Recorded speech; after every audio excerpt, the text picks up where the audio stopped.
Hello guys, so today we are going to talk about why the data path cycle have a huge impact on the performance of the CPU. The data path cycle, also known as the fetch, decode, and execute cycle, is the sequence of steps that a computer's central processing unit, that is the CPU, follows to execute instructions. The data path cycle plays a significant role in the performance of the CPU because it directly influences how quickly the CPU can process and execute instructions. Here's why. So first, instruction execution speed. The data path is the collection of hardware elements that moves data between various CPU components, such as the register, the ALU, that is the arithmetic logic unit, and memory. It determines how quickly data can be fetched, manipulated, and written back to memory or registers. Again, we have the clock cycle and data path. The length of each clock cycle, often tied to the critical path of the data path, dictates how fast the CPU can process one instruction.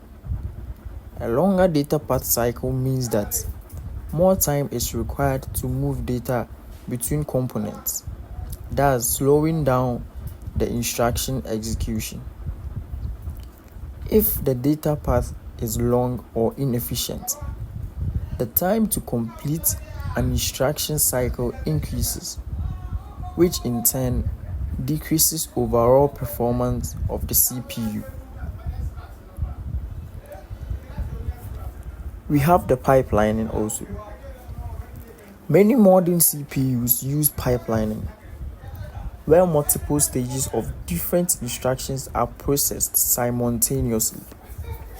However, the stages of the pipeline depends on efficient data transfer between them.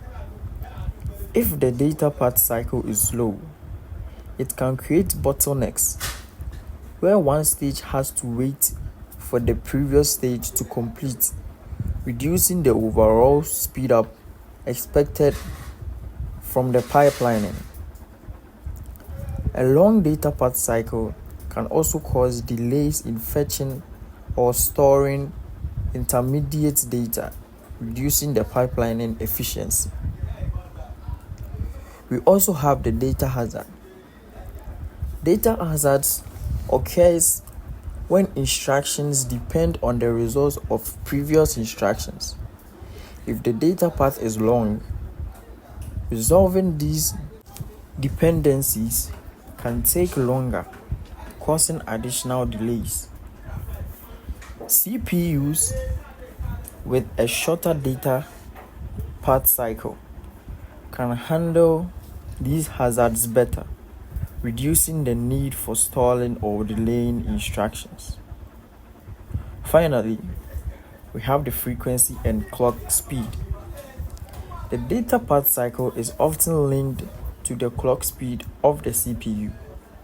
A shorter data path cycle allows a higher clock frequency, meaning more instructions can be processed in a given time period. Conversely, a longer data path cycle limits the clock speed, directly affecting performance of the CPU. At higher clock speed, the CPU can complete more operations in a same amount of time, improving overall performance of the CPU. So, here are some of the reasons why the data path cycle have strong or huge impact on the performance of the CPU. Thank you.